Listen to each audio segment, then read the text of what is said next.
Haute tension au parc de la Tête d'Or, Lyon. Daniel Dubois est retourné à Saint-Rémy-de-Provence pour affaires, mais en voyant Vanessa Lefebvre, son amour de jeunesse, tenir un modeste stand de nourriture, ses projets et son cœur ont été bouleversés. L'amour pourrait-il reconstruire la confiance, alors que la trahison plane sur leur avenir? Avant de commencer l'histoire, dites-nous en commentaire d'où vous nous suivez aujourd'hui. Le soleil du matin brillait sur Saint-Rémy-de-Provence lorsque la Mercedes noire de Daniel Dubois arriva dans la petite ville. À 36 ans, il avait tout ce que l'argent pouvait acheter. Costume sur mesure, voiture de luxe et un appartement de luxe à Paris. Mais quelque chose semblait différent lorsqu'il passa devant les vieilles boutiques et les rues familières de sa ville natale. Encore une petite ville prête pour le développement, se dit-il en ajustant ses lunettes de soleil de créateur. En tant que PDG de Dubois Immobilier, il avait transformé des dizaines de quartiers modestes en quartiers commerçants haut de gamme. Saint-Rémy-de-Provence n'était qu'un autre projet sur papier.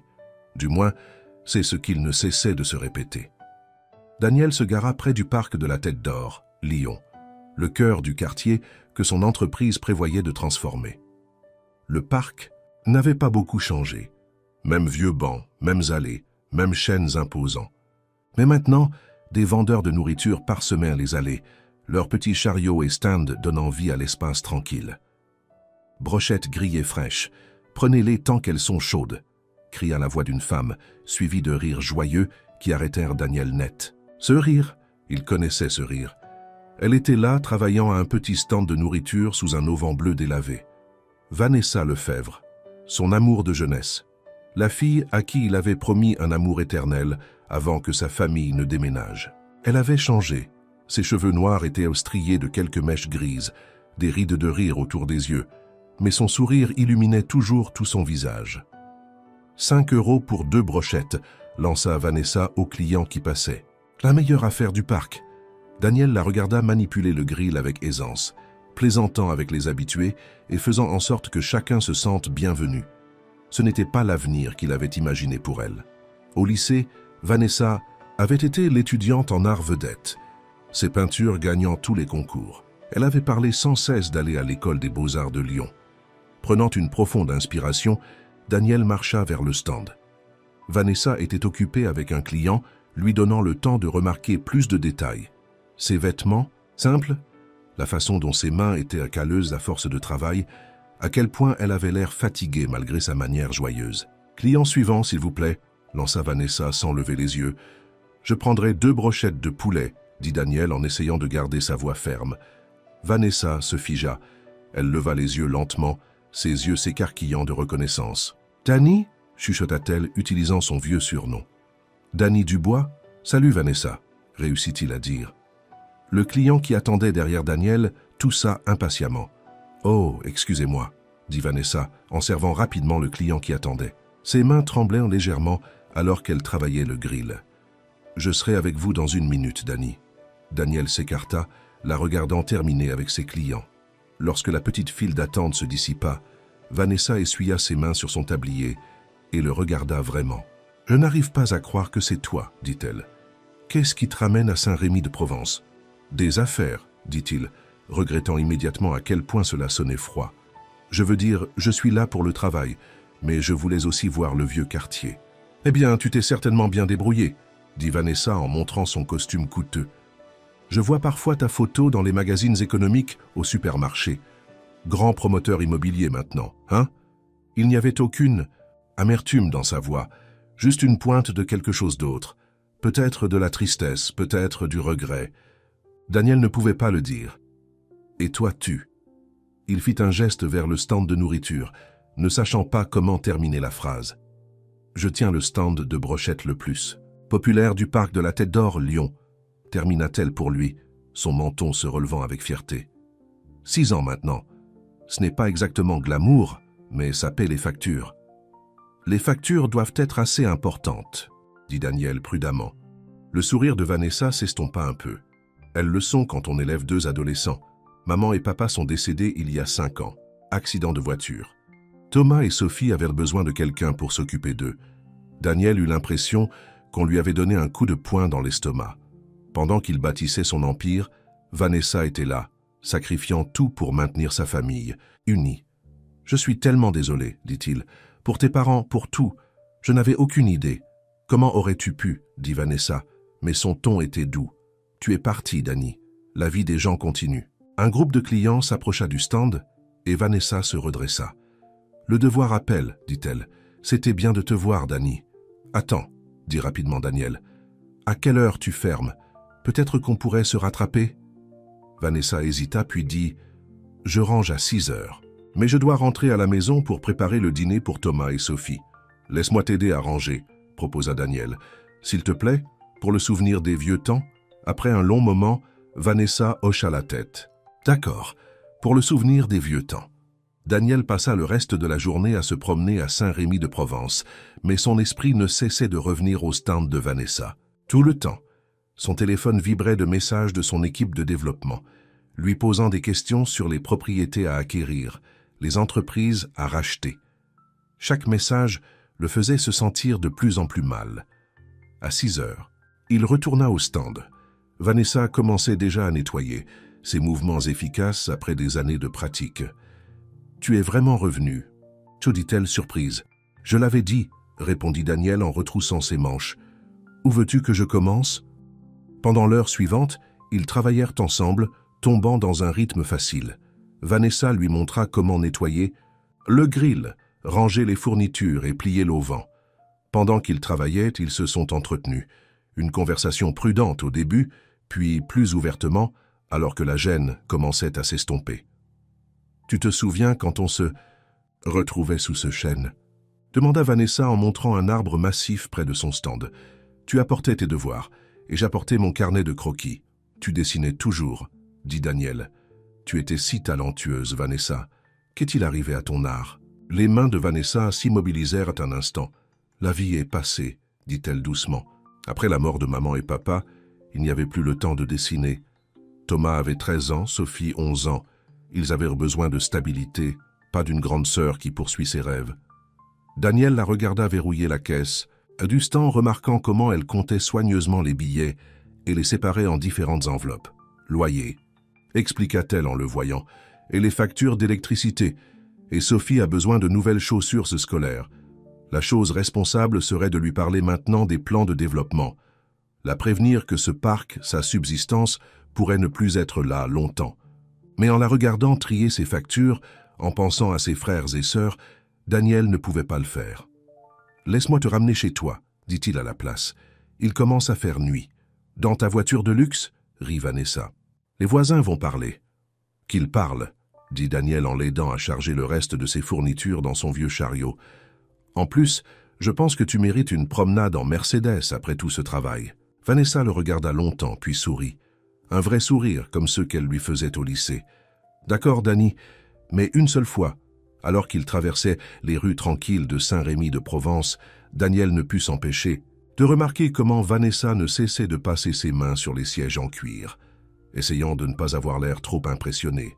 Il ne put pas non plus s'empêcher de remarquer comment sa poitrine se serrait chaque fois qu'elle souriait. « Tourne ici !» lui indiqua-t-elle en montrant une rue modeste bordée de petites maisons. La bleue, avec les bordures blanches. Daniel s'arrêta devant sa maison. La peinture se décollait et les marches d'entrée avaient moins besoin de réparation, mais des fleurs lumineuses fleurissaient dans les jardinières et une lumière chaude se déversait des fenêtres. « Merci pour le trajet », dit Vanessa en rassemblant ses affaires, « et c'était vraiment bien de te voir, Danny. »« Vanessa », l'appela-t-il alors qu'elle allait prendre la poignée de la porte. « Est-ce que ça te dérangerait si je passais à nouveau à ton stand demain ?» Elle fit une pause, puis se retourna pour le regarder. « Pourquoi ?»« Parce que j'aimerais en parler plus, » dit-il honnêtement. « Parce que te voir aujourd'hui m'a fait réaliser combien tu m'avais manqué. » L'expression de Vanessa s'adoucit. « Je suis là tous les jours de 10 à 6 heures, » dit-elle. « Mais Danny, beaucoup de choses ont changé. Nous ne sommes plus ces enfants sous le chêne. Je sais, » dit-il. « Mais peut-être que... c'est bon. » Elle hocha lentement la tête, puis sortit de la voiture. Daniel la regarda monter jusqu'à sa maison, où 2 adolescents, Thomas et Sophie, il suppose, attendaient à la porte. Juste avant d'entrer, Vanessa se retourna et fit signe. Daniel resta assis là longtemps après qu'elle soit rentrée, écoutant les grillons chanter et regardant la lumière du porche projeter des ombres sur la peinture écaillée. Enfin, Il sortit son téléphone et regarda les douzaines de messages concernant le projet de développement. « Je suis désolé, tapota-t-il à son équipe, mais nous devons tout mettre en suspens. J'ai besoin de plus de temps pour évaluer la situation. » Alors qu'il retournait à son hôtel, Daniel ne pouvait s'empêcher de penser à la façon dont les yeux de Vanessa se plissaient encore lorsqu'elle souriait, ou à comment son rire sonnait encore exactement pareil. Il ne pouvait pas non plus s'empêcher de penser à comment il allait lui dire que son entreprise voulait démolir tout ce qu'elle avait construit. Mais c'était le problème de demain. Ce soir, pour la première fois depuis des années, Daniel Dubois se sentait à nouveau comme Danny, le garçon qui avait l'habitude de s'asseoir sous un chêne, regardant la fille qu'il aimait dessiner des images de l'avenir dont elle rêvait. Le lendemain matin, Daniel se réveilla tôt dans sa chambre d'hôtel. Pour la première fois depuis des années, il sauta sa réunion de petit déjeuner habituelle. Au lieu de cela, il enfila des vêtements décontractés, juste un jean et une simple chemise à boutons. Son équipe de développement a continué, a appelé, mais il les a tous envoyés en messagerie vocale. À exactement 10 heures, il était de retour au parc de la Tête d'Or, Lyon. Vanessa installait son stand, luttant avec le lourd poteau de l'auvent. « Besoin d'aide » demanda Daniel en s'approchant. « Danny !» Vanessa sursauta, manquant de laisser tomber le poteau. « Je ne m'attendais pas vraiment à ce que tu reviennes. »« Je l'avais dit, » répondit-il en prenant le poteau. « Tiens, laisse-moi t'aider. » Ensemble, ils ont installé l'auvent en moitié moins de temps que d'habitude. Daniel remarqua que Vanessa portait une jolie blouse bleue aujourd'hui, bien qu'elle l'ait rapidement recouverte de son tablier de travail. « Tu n'as pas besoin de t'habiller pour moi, » le taquina-t-il. Vanessa rougit. « Je ne l'ai pas fait. Je veux dire, Sophie l'a choisi. Elle était très excitée à l'idée que tu puisses revenir. Parle-moi d'eux, » dit Daniel en l'aidant à installer le grill. « Ton frère et ta sœur. » Le visage de Vanessa s'illumina. Thomas a 18 ans maintenant, il commence ses études au lycée professionnel, insérer un lycée professionnel réel à Saint-Rémy-de-Provence ou à proximité à l'automne. Il est intelligent, il a que des A. Et Sophie a 16 ans, artistique comme je l'étais. Ce sont de bons enfants. Ce n'a pas été facile, mais ils valent tous les sacrifices. Et toi? Fais-tu jamais quelque chose pour toi? Vanessa rit, mais ce n'était pas son rire joyeux habituel. Mère célibataire? Enfin, tutrice? Qui tient un stand de nourriture? Il n'y a pas beaucoup de temps pour ça. Avant que Daniel ne puisse répondre, les clients commencèrent à arriver. Il regarda Vanessa se transformer en son personnage, de travail joyeux, plaisantant avec les habitués et faisant en sorte que chacun se sente spécial. « Tu es doué pour ça, » dit-il pendant un moment de calme.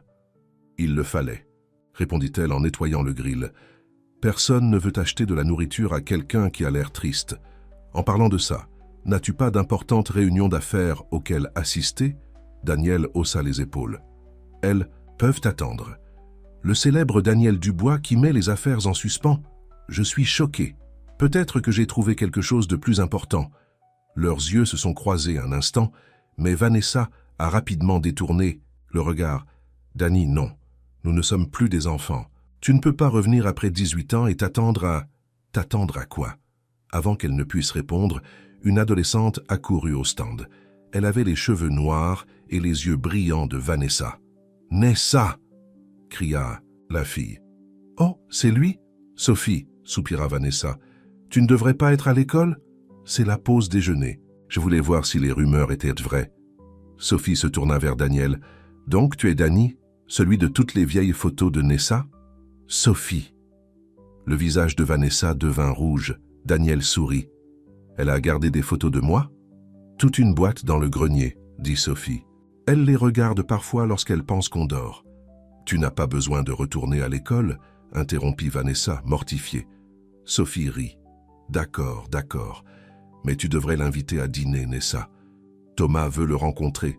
Ça aussi. » Après le départ de Sophie, un silence gêné s'installa entre eux. Daniel essaya de ne pas avoir l'air trop content du commentaire sur les photos. « Elle a l'air formidable, » dit-il finalement. « Elle est impossible, » répondit Vanessa, mais elle souriait. « Et elle a raison. Aimerais-tu venir dîner? Ce ne sera pas chic, juste du hachis parmentier et des pommes de terre, mais j'adorerais, » dit rapidement Daniel. 19 heures, cela me laisse le temps de nettoyer ici et de tout préparer. Laisse-moi t'aider à fermer à nouveau. Tu n'as pas besoin de continuer à faire ça. Je veux le faire. Le reste de la journée passa vite. Daniel rencontra plus de clients réguliers, apprit à utiliser le grill et s'occupa même de la caisse pendant que Vanessa prenait une courte pause. Chaque fois que leurs mains se touchaient accidentellement, ils se sentaient à nouveau comme un adolescent. À 6 heures, ils ont tout rangé ensemble. Cette fois, Daniel a insisté pour la ramener chez elle immédiatement afin qu'elle ait plus de temps pour préparer le dîner. Ce n'est pas obligé d'être parfait, l'assura-t-il en voyant à quel point elle était nerveuse.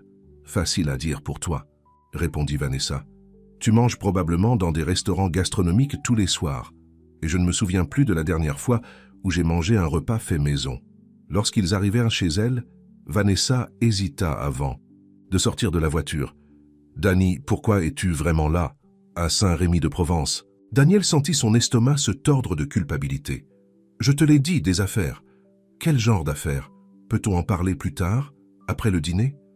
Vanessa étudia son visage un instant, puis hocha la tête. D'accord, mais promets-moi que tu seras honnête. Je promets. À 19 heures précises, Daniel retourna chez Vanessa. Cette fois, il la regarda vraiment. Le tapis usé sur les marches d'entrée, les rideaux dépareillés aux fenêtres, la façon dont un volet était légèrement tordu. Mais il y avait des touches d'amour partout. De la peinture fraîche sur la boîte aux lettres, des fleurs soigneusement entretenues, des carillons qui tintraient doucement dans la brise du soir. Thomas ouvrit la porte. Il était grand pour ses 18 ans, avec l'expression sérieuse de son père. « Monsieur Dubois, dit-il formellement, s'il te plaît, appelle-moi Daniel. »« Oh, Dany !» Sophie apparut derrière son frère. « Ne fais pas attention à Thomas, il est juste protecteur. Entre. Nessa cuisine depuis cet après-midi. » L'intérieur de la maison était petit mais impeccable. Des photos de famille couvraient les murs, principalement de Thomas et Sophie à différents âges, avec Vanessa toujours en arrière-plan veillant sur eux. Les meubles étaient vieux, mais bien entretenus, avec des jetés colorés cachant les endroits usés du canapé. Vanessa sortit de la cuisine portant un tablier par-dessus une robe simple. Ses cheveux étaient détachés et elle s'était maquillée un peu. Elle était magnifique.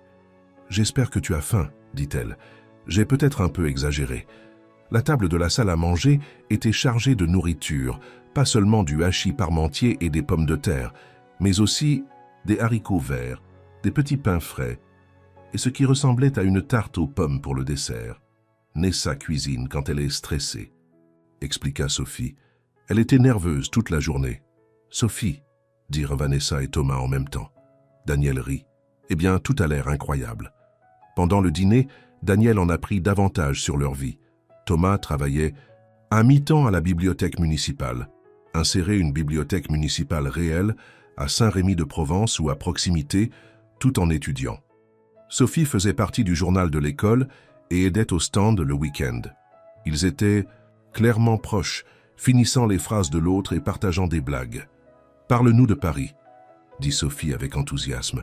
« Est-ce aussi excitant que ça en a l'air à la télévision ?»« Certaines parties, » répondit Daniel. « Mais honnêtement, être assis ici avec vous tous, c'est mieux. » Il croisa le regard de Vanessa, de l'autre côté de la table. Elle le regardait avec une douce expression dont il se souvenait de leur époque au lycée. Après le dîner, Thomas et Sophie insistèrent pour nettoyer, laissant Daniel et Vanessa seuls sur le perron. L'air du soir était chaud et les lucioles commençaient à sortir. « Merci pour le dîner, » dit Daniel. « C'était merveilleux. »« Merci d'être venu, » répondit Vanessa. « Les enfants t'ont beaucoup aimé. Même Thomas, même s'il a essayé de faire le dur. Et toi ?» Vanessa se tourna pour le faire face. « Dany, tu n'as jamais répondu à ma question. Quel genre d'affaires t'a ramené à Saint-Rémy-de-Provence ?» Daniel prit une profonde inspiration. Il devait lui dire la vérité. Mais avant qu'il ne puisse parler, le téléphone de Vanessa sonna. « C'est Madame Martin, » dit-elle en regardant. « L'écran. Elle garde parfois Thomas et Sophie. Je devrais répondre. » Pendant que Vanessa répondait au téléphone, Daniel regarda la rue tranquille. Des enfants jouaient au basket-ball au coin de la rue. Un couple promenait son chien devant la maison, faisant signe de la main. Ce n'était plus seulement une opportunité de développement, c'était une vraie communauté. La communauté de... « Vanessa, excuse-moi pour ça, » dit Vanessa en revenant. « Maintenant, tu allais me dire quelque chose ?» Daniel la regarda, vraiment la regarda. La façon dont la lumière du porche adoucissait ses traits, la touche de farine encore sur sa manche après avoir cuit, la confiance dans ses yeux. J'allais dire, commença-t-il, puis changea d'avis. J'allais te remercier de m'avoir donné une chance de faire à nouveau partie de ton monde. Vanessa sourit et toucha sa main. Tu es différent de ce à quoi je m'attendais. Quand je t'ai vu hier, je pensais que tu serais un homme d'affaires prétentieux, quelque chose comme ça. Mais tu es toujours Danny, quelque part. Sous ces vêtements coûteux, tu es toujours le garçon que je connaissais. La culpabilité dans la poitrine de Daniel s'est accrue. Il devait lui parler des plans de développement. Mais pas ce soir. Ce soir, il voulait juste s'asseoir ici sur son perron, lui tenant la main et regardant les lucioles danser. À l'intérieur, il pouvait entendre Sophie jouer du piano, quelque chose de doux et de sucré. Thomas chantait doucement, faisant rire Vanessa. « Il se montre pour toi, dit-elle. »« Ça ne me dérange pas, répondit Daniel. C'est la chose la plus paisible que j'ai ressentie depuis des années. » Ils restèrent en silence confortable pendant un moment, jusqu'à ce que Thomas appelle en disant qu'il se faisait tard. « Toujours le responsable, » dit Vanessa en se levant. « Il a ça de devoir grandir trop vite. Vous l'avez tous fait, » dit doucement Daniel. Au bas des marches du perron, Vanessa l'arrêta. « Je te verrai demain. » Essaie de m'empêcher d'y aller. Elle leva la main et lui redressa le col comme elle le faisait au lycée.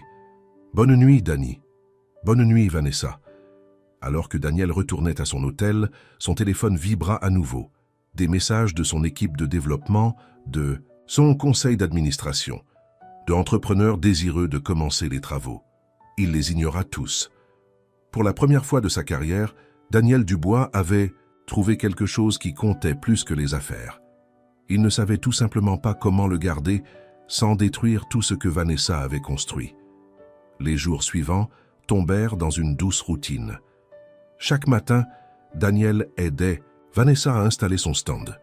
Pendant la journée, il alternait entre les appels depuis sa chambre d'hôtel et le temps passé au parc. Le soir, il l'aidait à ranger et se joignait souvent à la famille pour le dîner. Mais sa bulle paisible était sur le point d'éclater. Monsieur Dubois. La voix de son assistante arriva au téléphone tôt un matin. Le conseil exige des réponses. Les promoteurs doivent commencer les travaux le mois prochain et nous n'avons même pas commencé à racheter les entreprises locales. Daniel se frotta les tempes. Dites-leur que j'évalue encore la situation. Monsieur, les plans ont été approuvés il y a des mois. Les investisseurs deviennent nerveux. J'ai besoin de plus de temps, lança Daniel, puis adoucit le ton. Juste, occupe-toi de ça, d'accord? C'est pour ça que je te paie. Mais le temps ne jouait pas en sa faveur. J'ai besoin de plus de temps, lança Daniel Dubois, puis adoucit le ton. Juste, occupe-toi de ça, d'accord? C'est pour ça que je te paie. Mais le temps ne jouait pas en sa faveur. Ce matin-là, alors qu'il se rendait au parc de la Tête d'Or, Lyon, il vit des gens rassemblés autour du stand de Vanessa Lefebvre. Ce n'étaient pas des clients, mais des commerçants en colère. « C'est vrai ?» demanda Madame Dubois de la boutique de fleurs en s'approchant. « Ils transforment le parc en centre commercial ?» Vanessa se tenait derrière son grill, le visage pâle. « Daniel, de quoi parle-t-il » Le cœur de Daniel Dubois s'alourdit. Ce n'était pas comme ça qu'il voulait qu'elle l'apprenne. « Il y a eu un malentendu, » commença-t-il. Mais Monsieur Moreau de l'épicerie, Fine l'interrompit. « Aucun malentendu. Mon cousin travaille à la mairie de Lyon, service d'urbanisme. Dubois Immobilier a déjà acheté la moitié du pâté de maison. Ils démoliront tout le mois prochain. » Vanessa s'agrippa au bord de son stand. « Daniel, dis-moi que ce n'est pas vrai. » Le regard dans ses yeux lui brisa le cœur. « Vanessa, je peux t'expliquer. Tu es là pour détruire notre quartier ?» Sa voix se brisa. « Tout ce temps, tu étais juste. Quoi? Tu nous espionnais? Non, ce n'est pas comme ça. Je suis venu ici pour affaires, oui. Mais ensuite, je t'ai vu, et tout a changé. »« Changé comment ?» demanda Madame Dubois. « Les contrats sont signés. Les permis de construire sont approuvés. D'autres vendeurs du parc se rassemblèrent maintenant. Daniel Dubois reconnut des visages de ses visites de la semaine précédente. Des gens qui l'avaient accueilli, partagé leurs histoires, lui avaient fait confiance. « Le projet peut être modifié, » dit-il désespérément. « On peut trouver une solution. » Trouver une solution? La voix de Vanessa était calme mais aiguë. « Comment? Tu nous donneras un joli coin dans ton centre commercial chic. Tu mettras mon petit stand de nourriture entre une boutique de luxe EG, Chanel, et une cave à vin.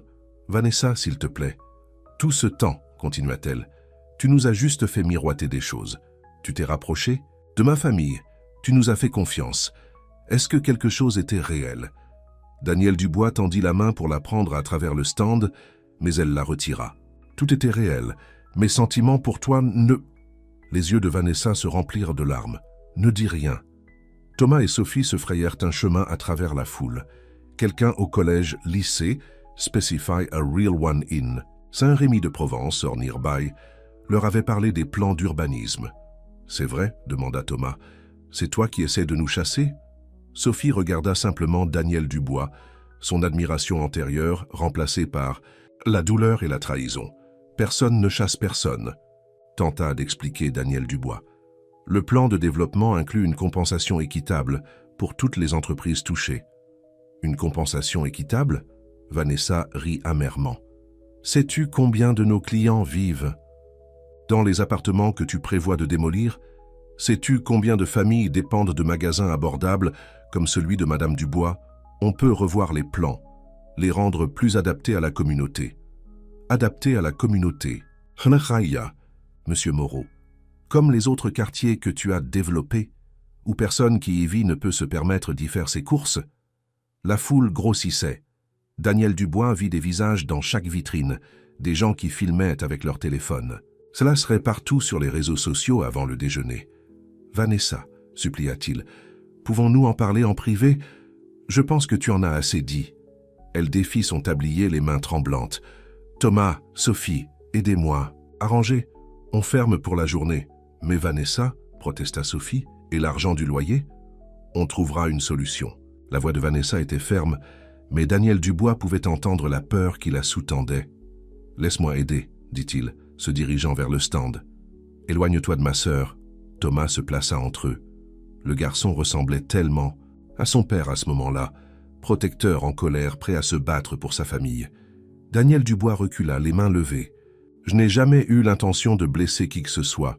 Mais tu l'as fait, » dit Vanessa sans le regarder. « Tu as blessé tout le monde. » La foule observa dans un silence hostile, tandis que les frères et sœurs Lefebvre rangèrent leur stand. Daniel Dubois resta impuissant, regardant la famille dont il était devenu proche s'éloigner de lui. De retour à son hôtel, le téléphone de Daniel Dubois n'arrêtait pas de sonner. Son assistante, le conseil d'administration, les promoteurs, tout le monde voulait des réponses. Mais tout ce à quoi il pouvait penser était le regard dans les yeux de Vanessa lorsqu'elle a appris la vérité. Il ouvrit les plans d'urbanisme sur son ordinateur portable. Les rendus élégants montraient des boutiques haut de gamme, des appartements de luxe, une aire de restauration gastronomique. Pas de place pour un simple stand de brochettes ou une boutique de fleurs familiales. « Ce n'est pas juste », murmura-t-il. Son assistante appela de nouveau. « Monsieur Dubois, le conseil d'administration a convoqué une réunion d'urgence. Ils vous attendent à Paris demain matin. Annulez-la. »« Monsieur ? Annulez tout. J'ai besoin de régler ça. » Daniel Dubois passa la nuit à arpenter sa chambre d'hôtel, regardant de vieilles photos sur son téléphone. Vanessa riant au grill, Sophie jouant du piano après le dîner, Thomas réussissant enfin à sourire lors de leur match de basket. De dimanche dernier. Comment avait-il pu s'enfoncer si profondément sans leur dire la vérité? Le lendemain matin, il se rendit tôt au parc, mais le stand de Vanessa restait fermé. Il essaya chez elle, mais personne ne répondit. Les voisins le regardèrent simplement d'un air noir derrière leurs rideaux.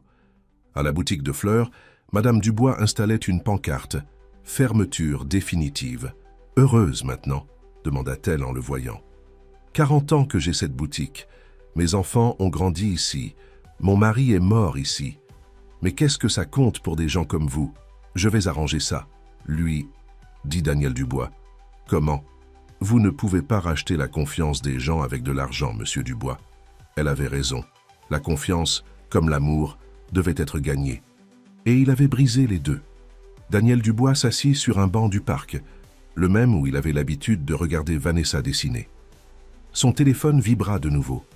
Le conseil d'administration menaçait de le limoger s'il ne se présentait pas à la réunion. « Laissez-les faire », pensa-t-il. Certaines choses valèrent la peine de tout perdre. Il ouvrit son courriel et commença à taper « Au conseil d'administration, je retire officiellement Dubois Immobilier du projet de développement de Saint-Rémy-de-Provence. De plus, j'annonce ma démission immédiate de mon poste de PDG. » Son doigt survola le bouton « Envoyer ». Tout ce pourquoi il avait travaillé était en jeu. Sa réputation, sa fortune, son héritage. Mais ensuite, il pensa au sourire de Vanessa, au dîner de famille avec Thomas et Sophie, à la façon dont cette communauté l'avait accueilli avant qu'il ne sache qui il était vraiment.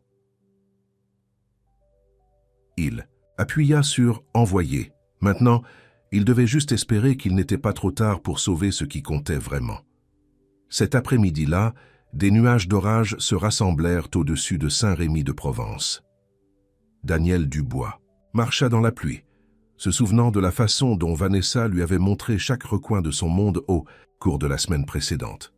La boulangerie où elle achetait du pain rassis pour économiser de l'argent, la friperie où elle avait trouvé la robe de bal de Sophie, la bibliothèque municipale, Specify a Real One in Saint-Rémy-de-Provence, for nearby, où Thomas étudiait tard dans la nuit.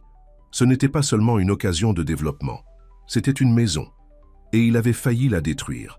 Alors que le tonnerre grondait au-dessus de sa tête, Daniel Dubois se rendit, une fois de plus, chez Vanessa. Les lumières étaient allumées, mais personne ne vint à la porte. Il laissa une note. « Je suis désolé. Non seulement pour avoir menti, mais aussi pour avoir jamais pensé pouvoir mettre un prix sur ce qui compte le plus. J'ai arrêté. Le projet, le parc, les magasins, ton stand, ils sont tous en sécurité. Je sais que cela ne compense pas la trahison de ta confiance, mais j'espère que c'est un début. Je ne quitte pas la ville cette fois-ci. Quand tu seras prête? À parler, je serai là. Daniel. » Il laissa la note sous un pot de fleurs et s'en alla sous la pluie, sachant que certaines choses valaient plus que tous les projets de développement de luxe du monde. À l'intérieur de la maison, Vanessa l'observa par la fenêtre, tenant sa note dans des mains tremblantes. Une seule larme coula sur sa joue alors qu'elle lisait ces mots encore et encore.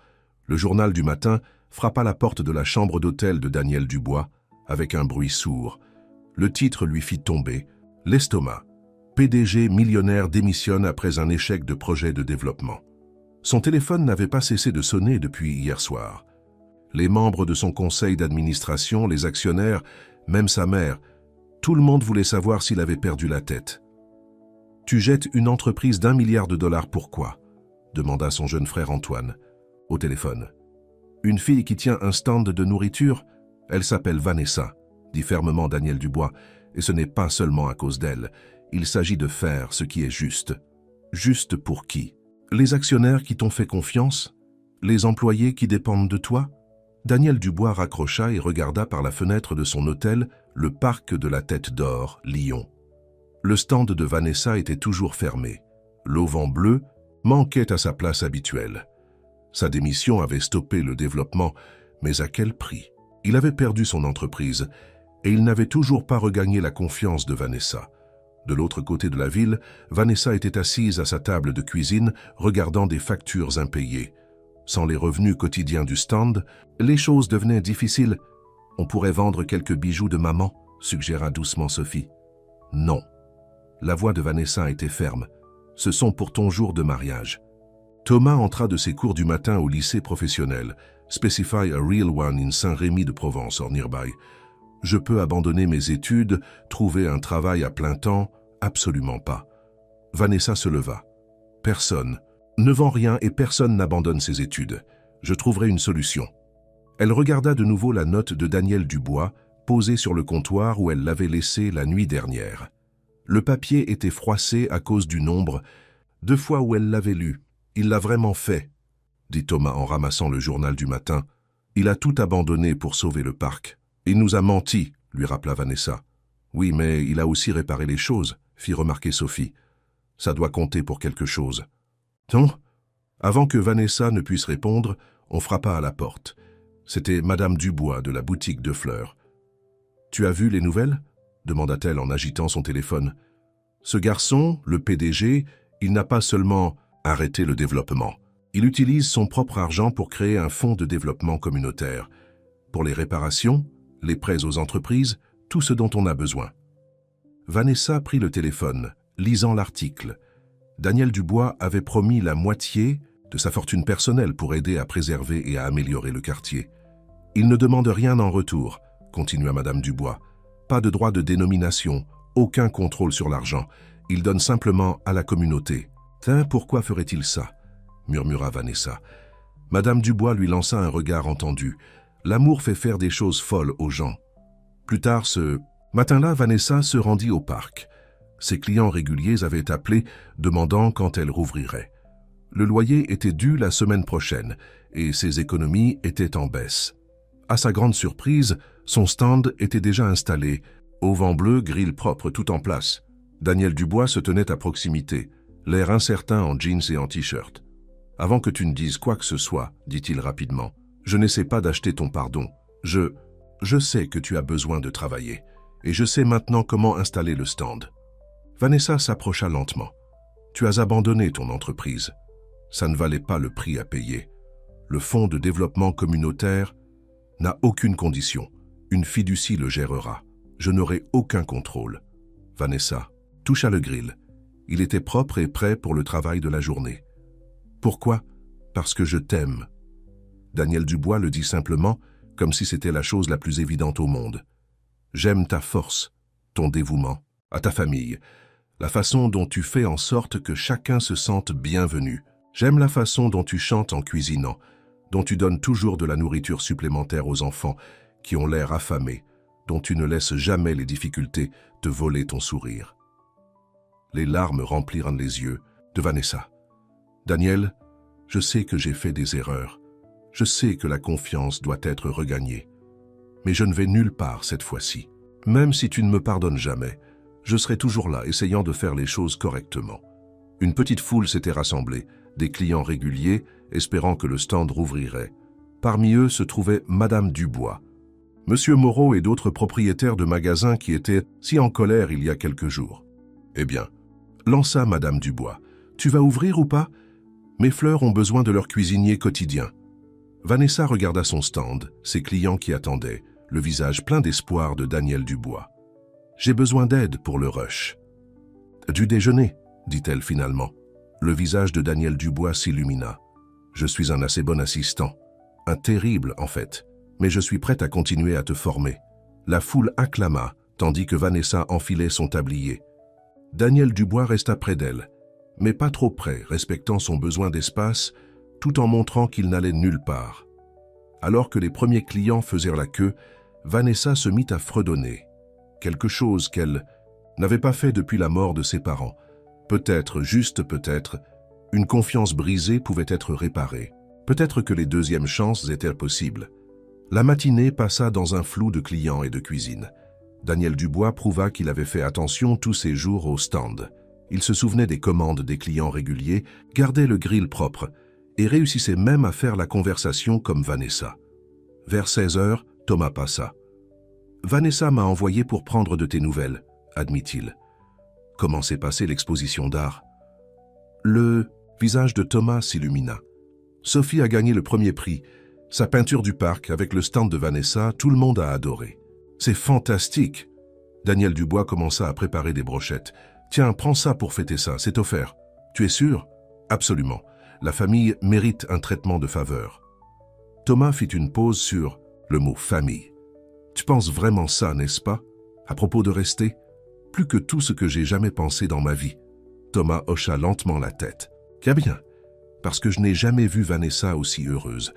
Pas depuis la mort de maman et papa, je sais. Daniel Dubois posa une main sur l'épaule de Thomas. Et je te le promets, je ne vais nulle part. Plus tard dans la soirée, après la fermeture du stand, Daniel Dubois conduisit chez Vanessa. Sophie était dans la cour avant, montrant fièrement son ruban à Madame Dubois. « Daniel, » appela-t-elle, « viens voir ma peinture. » La peinture montrait le parc de La Tête d'Or, Lyon, un jour chargé. Au centre se trouvait le stand de Vanessa, avec Daniel Dubois et Vanessa travaillant côte à côte. Autour d'eux, la communauté poursuivait sa vie quotidienne. Madame Dubois arrangeant des fleurs, Monsieur Moreau servant des sandwichs, des enfants jouant sur l'herbe. Ça s'appelle « Notre maison », expliqua Sophie. Tu vois, j'ai peint tous ceux qui rendent le parc spécial. Daniel Dubois étudia la peinture, la gorge serrée par l'émotion. C'était ce qu'il avait failli détruire. Non seulement des bâtiments et des entreprises, mais toute une communauté, une famille. C'est magnifique, réussit-il à dire. L'école veut l'accrocher dans le hall principal, dit Vanessa en venant se tenir à côté de lui. Et devine quoi?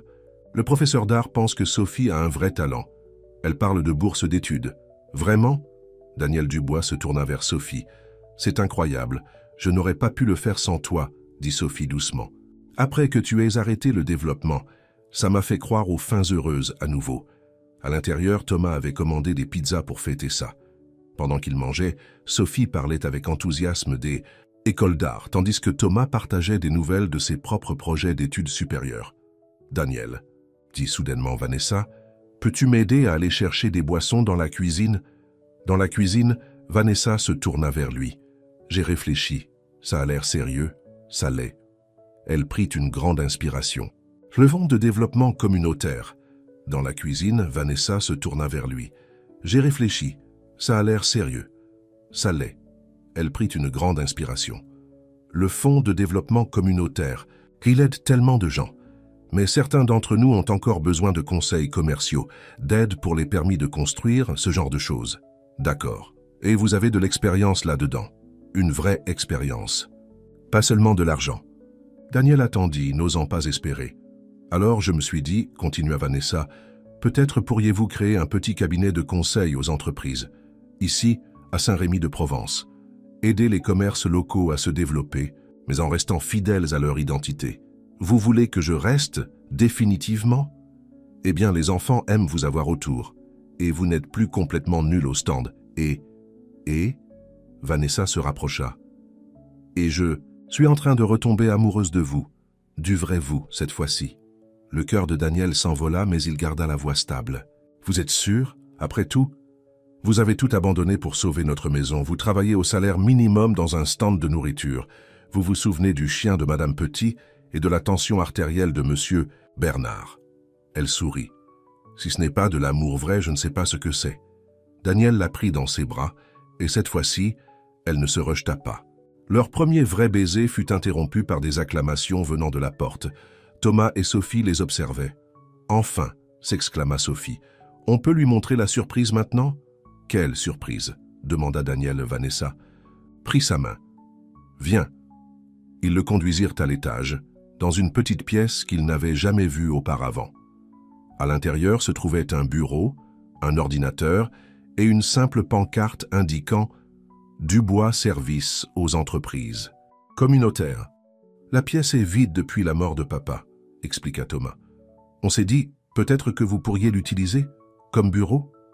Daniel regarda la pièce, puis la famille qui l'observait anxieusement. « Vous me demandez d'emménager ?»« Éventuellement, » dit Vanessa, « si vous le voulez, une étape à la fois. En plus, » ajouta Sophie, « quelqu'un doit m'aider à remplir les dossiers de candidature pour l'école des beaux-arts de Lyon. Et j'aurai besoin de conseils sur les cours de commerce, » dit Thomas. Daniel sentit des larmes monter à ses yeux. « Je ne mérite pas tout ça. »« Peut-être pas, » admit Vanessa. « Mais l'amour ne consiste pas à mériter. Il s'agit de choisir, chaque jour, et nous vous choisissons. » Ce soir-là, après que les enfants se soient couchés, Daniel et Vanessa s'assirent sur leur balançoire, et cette fois, il n'y avait aucune distance prudente entre eux. « Qu'est-ce que vous en pensez ?» demanda Vanessa. « Prêt à faire partie d'une vraie famille ?» Daniel regarda la maison avec sa peinture fraîche et ses volets tordus, ses rideaux dépareillés et les œuvres de Sophie aux fenêtres. Il pensa au stand animé, à la communauté qu'il avait pardonnée, à la seconde chance qu'il avait eue. « Je pense, dit-il en rapprochant, Vanessa, que je suis enfin rentré à la maison. » Au-dessus d'eux, les étoiles brillaient au-dessus de Saint-Rémy-de-Provence, veillant sur une famille qui avait grandi de manière inattendue, et sur un amour qui avait survécu à la trahison pour devenir quelque chose de plus fort, de plus vrai et de plus beau qu'avant. Juste au moment où les choses se calmaient dans une routine heureuse à Saint-Rémy-de-Provence, des ennuis arrivèrent dans une limousine noire et élégante. « Daniel, mon chéri !» La voix de Patricia Dubois fendit la matinée paisible au stand de nourriture. La mère de Daniel se démarquait dans son costume de créateur et ses perles, semblant complètement déplacée au milieu de l'atmosphère décontractée du parc. « Maman ?» Daniel faillit laisser tomber les pinces qu'il tenait.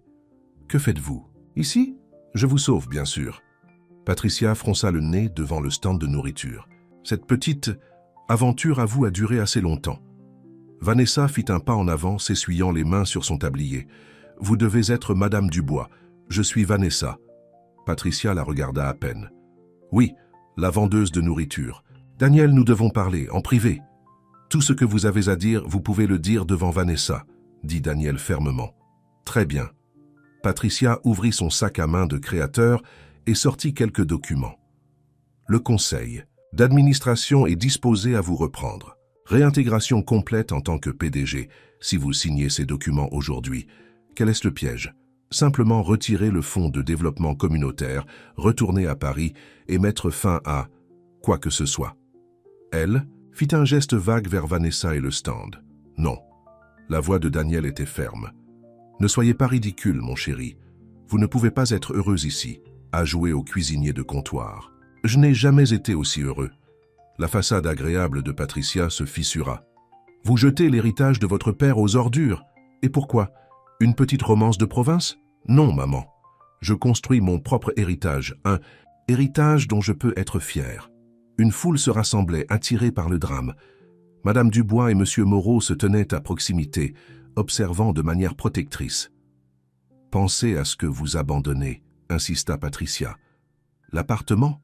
De luxe, l'adhésion au Yacht Club, votre position dans la société. Je n'abandonne rien qui compte. » Patricia se tourna vers Vanessa. « Et vous, que voulez-vous? De l'argent? Un arrangement? Nommez votre prix pour laisser mon fils partir. » Le visage de Vanessa rougit. « Je ne veux pas de votre argent. Madame Dubois, je veux juste que Danny soit heureux. »« Danny ?» Patricia rit froidement. « Mon fils est Daniel Dubois-Troy, PDG de... » « Plus maintenant, » interrompit Daniel. « Je suis juste Danny maintenant, et je reste ici. Alors, vous ne me laissez pas le choix. » Patricia sortit d'autres documents. « Si vous ne signez pas ces documents et ne retournez pas à Paris, je contesterai le testament de votre père. Vous perdrez tout, non seulement l'entreprise, mais aussi votre fortune personnelle, y compris votre précieux fonds de développement communautaire. » La foule haleta. Vanessa prit le bras de Daniel. « Danny, tu ne peux pas laisser ça arriver. La communauté a besoin de cet argent. Vous voyez ?» sourit Patricia. « Même elle est d'accord pour que vous signiez. » Mais Daniel secouait déjà la tête. « Non, maman. Contestez ce que vous voulez. J'ai tout ce dont j'ai besoin ici. Vous choisiriez ces gens plutôt que votre propre famille. Ces gens sont ma famille maintenant. » Daniel regarda les visages familiers. Madame Dubois qui leur apportait des fleurs chaque matin, Monsieur Moreau qui gardait le pain de la veille pour les séances d'études de Thomas, les clients, réguliers qui étaient devenus des amis. « Alors vous n'êtes plus mon fils. » La voix de Patricia était glaciale. « Maman, s'il te plaît, » dit doucement Daniel, « restez, apprenez à connaître Vanessa et les enfants. Voyez pourquoi j'aime ça ici. » « Des enfants ?» Les yeux de Patricia s'écarquillèrent. « Il y a des enfants impliqués. »« Mes jeunes frères et sœurs, » expliqua Vanessa. « Thomas et Sophie. Ils sont merveilleux si vous voulez les rencontrer. » Pendant un instant, quelque chose brilla dans les yeux de Patricia. De la solitude, peut-être, ou du regret, mais elle redressa les épaules et se détourna. « Vous avez jusqu'à demain pour changer d'avis, » dit-elle en retournant vers sa limousine. Après ça, les avocats prennent le relais. Après son départ, la foule se dispersa lentement, mais la tension persista. Daniel s'assit lourdement sur un banc du parc. « Je suis désolé, » dit-il à Vanessa. « Je n'ai jamais voulu apporter du drame dans votre vie. »« Notre vie, » la corrigea-t-elle en s'asseyant à côté de lui. « Nous sommes dans le même bateau maintenant. Vous vous en souvenez?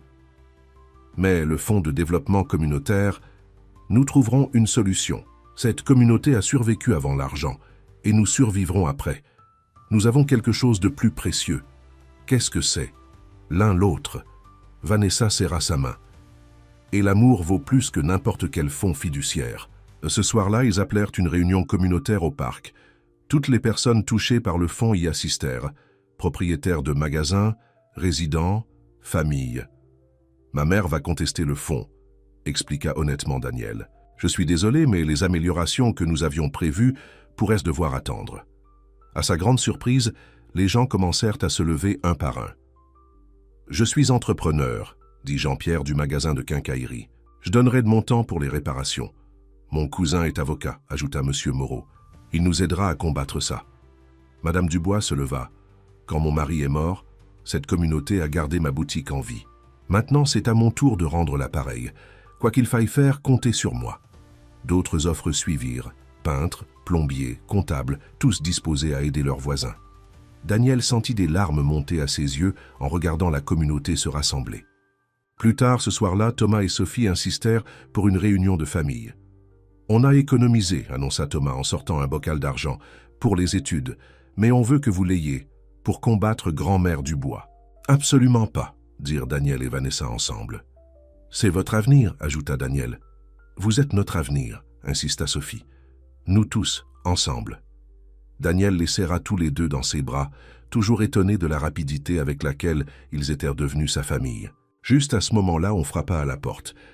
À la surprise de tous, Patricia Dubois se tenait là, l'air incertain. « J'étais assise dans ma chambre d'hôtel, » dit-elle doucement, regardant de vieilles photos, de Daniel enfant quand il avait l'habitude de rire comme il le fait maintenant. « Je ne l'ai pas vu aussi heureux depuis des années. » Elle entra hésitante. « Je ne dis pas que j'approuve, mais peut-être pourrais-je rester pour dîner ? Apprendre à connaître ces enfants dont vous avez parlé ?» Vanessa et Daniel échangèrent des regards. Puis Vanessa sourit. « On fait du hachis parmentier. Rien de sophistiqué, mais il y en a assez à partager. Je n'ai jamais mangé de hachis parmentier, » admit Patricia. « Il y a une première fois pour tout, » dit Sophie gaiement, tout comme avoir une grand-mère. Ce soir-là, quelque chose de remarquable se produisit autour de la table du dîner. Patricia Dubois, qui n'avait jamais mangé un repas sans porcelaine fine, se retrouva à apprécier du hachis parmentier dans des assiettes dépareillées. Elle écouta Thomas parler de ses projets d'études et regarda Sophie montrer ses œuvres d'art. Et lorsqu'elle vit comment Daniel regardait Vanessa, avec un amour pur et sans défense, quelque chose dans son cœur s'adoucit. « Les documents, » dit-elle finalement. « Je les ferai détruire. Le fond reste. »« Vraiment ?» demanda Daniel. « À une condition. » Elle regarda autour de la table. « Que l'on me permette de rendre visite à mes petits-enfants de temps en temps, s'ils veulent bien de moi. » Sophie sauta pour la prendre dans ses bras, faisant raideur Patricia par surprise avant de la serrer lentement dans ses bras. « Bienvenue dans la famille, » dit doucement Vanessa. « Ce n'est pas toujours parfait, mais c'est toujours plein d'amour. » Plus tard, en regardant sa mère essayer d'aider Sophie à faire la vaisselle, toutes les deux riant de l'inexpérience totale de Patricia en matière de tâches ménagères, Daniel serra Vanessa contre lui. « Merci, » murmura-t-il. « Pourquoi ? Pour avoir montré à ma mère à quoi ressemble une vraie famille. » Dehors, les étoiles brillaient au-dessus de Saint-Rémy de Provence, veillant sur une famille, qui avait grandi de la manière la plus inattendue, prouvant que parfois les personnes les plus riches sont celles qui mesurent la richesse non pas en dollars, mais en amour. L'air de la fin de l'été était épais d'excitation lorsque Sophie entra en courant dans le stand de nourriture agitant une enveloppe. « Elle est arrivée, elle est arrivée !» cria-t-elle, faillissant renverser un plateau de brochettes. « Fais attention !» rit Vanessa en stabilisant le plateau. « Qu'est-ce qui est arrivé ?» La lettre de l'école des beaux-arts. Les mains de Sophie tremblaient tandis qu'elle tenait l'enveloppe. « Je suis trop nerveuse pour l'ouvrir. » Daniel s'essuya les mains sur son tablier. Dans les 3 mois qui suivirent la visite de sa mère, il était devenu un élément permanent du stand et de la vie de la famille. « Vous voulez que je l'ouvre ?» proposa-t-il. Sophie secoua la tête. « On doit attendre Thomas. Il devrait arriver d'une minute à l'autre. » Comme sur commande, Thomas arriva en courant, portant toujours son uniforme de travail de la bibliothèque municipale de Saint-Rémy-de-Provence. « Elle l'a déjà ouverte ? On attendait que tu sois là, » dit Vanessa en baissant le grill. Une petite foule de clients réguliers se rassembla, chacun investi dans l'avenir de Sophie. « D'accord. » Sophie prit une grande inspiration. « C'est parti. » Le bruit du papier déchiré semblait incroyablement fort. Les yeux de Sophie scannèrent la lettre, et pendant un instant, son visage fut impénétrable. « J'ai été prise, » murmura-t-elle. Puis plus fort, « J'ai été prise. » Bourse complète. La foule éclata en acclamations. Madame Dubois jeta des pétales de fleurs en l'air. Monsieur Moreau commença à distribuer des sandwichs gratuits pour célébrer. Vanessa serra Sophie dans ses bras, essayant de cacher ses larmes. « Maman et papa seraient tellement fiers. »« Nous sommes tous fiers, » ajouta Daniel en se joignant à l'étreinte. Puis il regarda Thomas. « Et j'ai entendu dire qu'on pourrait avoir d'autres bonnes nouvelles? Thomas sourit. J'ai été accepté au programme de commerce de l'Université Paris-Dauphine. Entre mes notes et la bourse communautaire, 2 étudiants, s'exclama Madame Dubois. Vanessa, vos parents sourient du ciel aujourd'hui. Ce soir-là, ils organisèrent une grande fête à la maison. Tout le quartier est venu, parce qu'à Saint-Rémy-de-Provence, le succès d'une famille était la joie de tous. Patricia Dubois arriva aussi, semblant plus à l'aise dans ses vêtements décontractés qu'elle ne l'aurait admis. Elle rendait régulièrement visite, apprenant lentement à aimer la vie simple qu'elle avait autrefois méprisée. « Sophie, ma chérie, » appela Patricia, « j'ai quelque chose pour toi. » Elle tendit à Sophie un paquet emballé. À l'intérieur se trouvait un matériel de dessin professionnel, le genre de matériel dont Sophie n'avait que rêvé pour les études. Dit Patricia, « Chaque artiste a besoin d'outils appropriés. »« Merci, grand-mère Pat. » Sophie la serra dans ses bras, ne se gênant plus pour montrer son affection. Daniel regarda sa mère fondre dans l'étreinte, toujours étonnée de combien elle avait changé. Plus tard, alors que la fête se terminait, Vanessa trouva Daniel assis sur leur balançoire. « Un sou pour vos pensées ?» demanda-t-elle. « Je pensais juste à la famille », dit-il en la serrant contre lui. « Comment elle grandit, change, vous surprend. » En parlant de surprise, Vanessa prit une grande inspiration.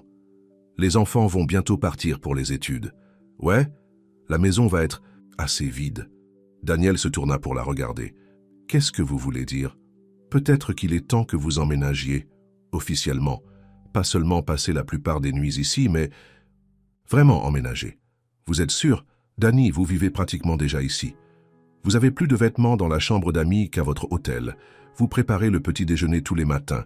Vous avez réparé le robinet qui fuyait la semaine dernière. C'est vrai, sourit-il, mais vivre ensemble est une grande étape. Plus grand que d'abandonner votre entreprise pour moi, plus grand que de faire face à votre mère, plus grand qu'apprendre à faire des brochettes. Daniel rit. Quand vous le dites comme ça, alors. Les yeux de Vanessa brillèrent. Vous voulez officialiser ça? Au lieu de répondre, Daniel sortit une petite boîte de sa poche. J'allais attendre, mais peut-être que c'est le moment idéal. Vanessa retint sa respiration lorsqu'il ouvrit la boîte. À l'intérieur se trouvait une bague simple mais magnifique. Je ne demande pas une réponse immédiate, dit rapidement Daniel. Je sais qu'on est encore en train de reconstruire la confiance, mais je veux que vous sachiez que je suis à fond. Que ce soit emménager ensemble, ou le mariage un jour, ou simplement faire des brochettes côte à côte, je veux tout avec vous. Des larmes coulèrent sur les joues de Vanessa. Dani, c'est un bon pleur ou un mauvais pleur? Bon, définitivement bon. Elle s'essuya les yeux. Et oui, oui à emménager ou oui à tout. Vanessa sourit à travers ses larmes. Oui à emménager, oui à un jour, oui à des brochettes côte à côte pour le reste de notre vie. À l'intérieur de la maison, Thomas et Sophie regardèrent par la fenêtre, tandis que Daniel glissait la bague au doigt de leur sœur. « Tu crois qu'ils savent qu'on regarde ?» murmura Sophie. « Probablement, » sourit Thomas. « Mais ils sont trop heureux pour s'en soucier. » Patricia apparut derrière eux. « On devrait aller les féliciter ?»« Pas encore, » dit Sophie. « Laissons-leur ce moment. » Sur la véranda, Daniel et Vanessa étaient blottis l'un contre l'autre, regardant les lucioles danser dans le crépuscule. « Je ne peux pas vous offrir une vie luxueuse. » Dis doucement Vanessa. « J'avais une vie luxueuse, elle était vide. » Daniel lui embrassa le front. « C'est mieux, c'est réel. » Une brise fraîche emportait le parfum des fleurs de Madame Dubois et du pain frais de Monsieur Moreau. Part dans la rue, des enfants jouaient au basket-ball. Les sons de leur quartier, leur maison les entouraient. « Les enfants vont bien, » dit Vanessa, plus à elle-même qu'à Daniel. « Bien sûr qu'ils vont bien. Ils ont à force ton cœur, et maintenant ils ont toi aussi. » Daniel toucha la bague à son doigt. « Pour toujours. » Le lendemain matin, ils ouvrirent le stand ensemble comme toujours. Mais quelque chose était différent. Une légèreté dans leurs pas, une lueur qu'on ne pouvait pas cacher. « Il était temps », lança Madame Dubois lorsqu'elle vit la bague. Bientôt, tout le parc le sut. Non pas que ce soit une surprise pour quiconque. Ils avaient tous regardé cette histoire d'amour se dérouler, jour après jour, brochette après brochette. « Vous savez ce que ça veut dire ?» dit Monsieur Moreau avec un sourire. « On va avoir le plus grand mariage que ce parc ait jamais vu. »« Oh non !» protesta Vanessa. « Quelque chose de petit, de simple. » Mais en regardant la joie sur les visages de ses voisins, elle sut que c'était inutile. À Saint-Rémy-de-Provence, les fêtes de famille appartenaient à tout le monde. Alors qu'ils travaillaient côte à côte au stand, échangeant des regards et des sourires secrets, ni Daniel ni Vanessa ne pouvaient croire jusqu'où ils étaient allés. D'une rencontre fortuite à un avenir ensemble, d'une confiance brisée à un amour plus fort, de deux vies séparées à un voyage partagé. Heureux ? Demanda Daniel en lui donnant un coup de coude lorsqu'ils se croisèrent. Plus que je ne l'aurais jamais cru possible, répondit Vanessa. Et c'était vrai, parce que parfois, les meilleures histoires d'amour n'ont pas besoin de restaurants chics ou de cadeaux coûteux. Parfois, il leur faut juste un stand de nourriture, une communauté solidaire et deux cœurs assez courageux pour réessayer. La bague captait la lumière du soleil, tandis que Vanessa travaillait, son éclat moins vif que son sourire, mais tout aussi constant. Tout comme leur amour pas tape à l'œil ou parfait, mais réel, durable et de plus en plus fort chaque jour. Malgré les souhaits de Vanessa pour un petit mariage, tout le quartier avait d'autres plans. Chaque matin, une nouvelle personne se présentait au stand de nourriture avec des idées et des offres d'aide. « Mon cousin est DJ », dit un client régulier. « Il fera la musique gratuitement. »« Je peux faire le gâteau », offrit madame, Durand de la boulangerie.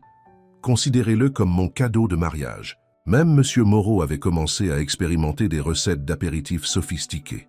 « Pour la réception, » expliqua-t-il, « on ne peut pas servir que des sandwichs ordinaires au mariage de l'année de Saint-Rémy-de-Provence, car notre mariage de l'année, » gémit Vanessa en posant sa tête sur l'épaule de Daniel pendant un moment de calme au stand. « Ils sont excités, » rit-il en lui embrassant les cheveux. « Laissons-les être heureux pour nous. » Mais leur matinée paisible fut interrompue par l'arrivée d'un visiteur inattendu, Antoine, le frère cadet de Daniel. « Alors, c'est ici que vous vous cachiez ?» dit Antoine en regardant le parc avec un dédain à peine dissimulé. « Maman a dit que vous alliez vous marier, mais je devais le voir moi-même. »« Antoine ?» La voix de Daniel était prudente. « Que faites-vous ici ? J'essaie de vous empêcher de faire une autre énorme erreur. » Antoine sortit son téléphone. « Avez-vous vu les cours boursiers de l'entreprise depuis votre départ ? Les actionnaires sont furieux. Je me fiche des cours boursiers. Eh bien, vous devriez, parce qu'ils vous poursuivent pour violation du devoir de fidélité. » Vanessa prit le bras de Daniel. « Ils ne peuvent pas faire ça, n'est-ce pas ? » « Ils peuvent essayer, » sourit narquoisement Antoine. « À moins de quoi ?» Les yeux de Daniel se rétrécirent. « Revenez, juste temporairement, aidez à stabiliser les choses. Vous pouvez garder votre petit fonds de développement communautaire, continuer à jouer au héros de la petite ville. Mais l'entreprise a besoin de vous. »« Non, » dit fermement Daniel, « j'en ai fini avec cette vie, même si cela signifie perdre tout. Ils vont s'en prendre à vos biens personnels, Dani. La maison que vous venez d'acheter, l'argent pour les études des frères et sœurs de votre petite amie. » Vanessa sentit Daniel se tendre à côté d'elle. Ils venaient de verser un acompte sur une maison plus grande près du parc, un cadeau de mariage de Patricia qui insistait sur le fait qu'ils auraient besoin de l'espace pour les futurs petits-enfants. « Vous essayez de me manipuler, » dit Daniel. « Comme vous le faites toujours. »« J'essaie de vous aider, » explosa Antoine. « Vous pensez que c'est assez pour vous ? Faire cuire de la nourriture de rue, vivre dans une petite ville où il ne se passe jamais rien ? C'est plus qu'assez. C'est tout. » Juste à ce moment-là, Sophie arriva en courant au stand. « Dani !» L'entrepreneur a appelé au sujet de la maison. « Oh, bonjour. » Elle s'arrêta net en voyant Antoine. « Et vous devez être l'un des bénéficiaires de la charité, » dit froidement Antoine. Daniel fit un pas en avant, la fureur dans les yeux. « N'ose pas parler de ma famille comme ça. »« Famille ?» rit Antoine. « Vous connaissez ces gens depuis quoi, 6 mois ? Parfois, 6 mois d'amour véritable valent plus que 30 ans de manipulation et de cupidité. » Une foule se rassemblait, parce qu'à Saint-Rémy-de-Provence, une attaque contre l'un était une attaque contre tous. « Vous devriez partir, » dit Madame Ciseaux à Fleur. « Avant que les choses ne deviennent désagréables, » ajouta M. Moreau en craquant les doigts. Antoine regarda autour de lui les visages hostiles. « Vous êtes tous fous. Toute cette ville est folle. » Il se tourna vers Daniel. « Quand ça vous explosera au visage, ne venez pas vous plaindre auprès de moi. » Après son départ, Daniel s'affaissa sur un banc. « Je suis désolé, » dit-il à Vanessa. « À propos du procès, à propos d'Antoine, et... » Elle s'assit à côté de lui. « On a affronté pire, tu te souviens, et on l'a fait ensemble. » Sophie les serra tous les deux dans ses bras. « Personne ne s'attaque à notre famille. Ce soir-là, ils organisèrent une réunion de famille d'urgence. Thomas rentra tôt de son job d'été et Patricia arriva de Paris dès qu'elle eut entendu parler. Antoine a toujours été jaloux, expliqua Patricia. Même enfant, il a toujours ressenti de la rancœur envers la position de Daniel, héritier de l'entreprise. « Mais peuvent-ils vraiment nous poursuivre ?» demanda Thomas. Il étudiait le droit des affaires pendant ses cours d'été. « Ils peuvent essayer, » dit Daniel. « Mais j'ai toute la documentation de ce que j'ai fait. Le fonds communautaire a été légalement créé. La démission a été correctement déposée. »« Quand même, » dit Vanessa doucement, « peut-être devrions-nous reporter le mariage. Économiser de l'argent au cas où... » « Absolument pas, » interrompit Patricia. « Je m'occuperai des avocats. Vous deux, concentrez-vous sur votre bonheur. Maman, tu n'as pas besoin de... » « Si, j'en ai besoin. » Patricia redressa les épaules. « J'ai passé trop d'années à me soucier des mauvaises choses. Il est temps que je me batte pour ce qui compte vraiment. » Plus tard dans la nuit, après que tout le monde soit allé se coucher, Daniel et Vanessa s'assirent sur leur balançoire préféré. « Tu es sûr de tout ça ?» demanda Vanessa. « De nous ? Du mariage, de tout, plus sûr que je ne l'ai jamais été de quoi que ce soit. Même avec le procès, surtout avec le procès. » Daniel prit sa main passant son pouce sur sa bague de fiançailles. « Parce que maintenant je sais pourquoi je me bats. » Le lendemain matin, ils retournèrent au stand pour le trouver, décoré de fleurs et de rubans. Une pancarte indiquait « Future maison des célèbres brochettes de Monsieur et Madame Dubois. La communauté voulait vous témoigner son soutien, » expliqua Madame Dubois. Et vous rappelez que l'amour est plus fort que n'importe quel procès. Tout au long de la journée, de plus en plus de gens s'arrêtèrent, non seulement pour acheter de la nourriture, mais aussi pour offrir leur aide. Un avocat local proposa de revoir leur dossier pro bono.